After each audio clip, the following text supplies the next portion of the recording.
মানে পুরীর মন্দিরে বা জগন্নাথ রাধা কৃষ্ণের ওখানে ধুনো চলে না, ঠিক আছে?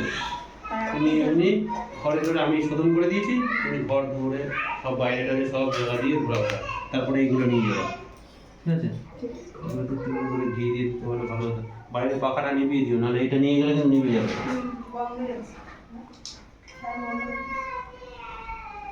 এঘর ওঘর সব জায়গায়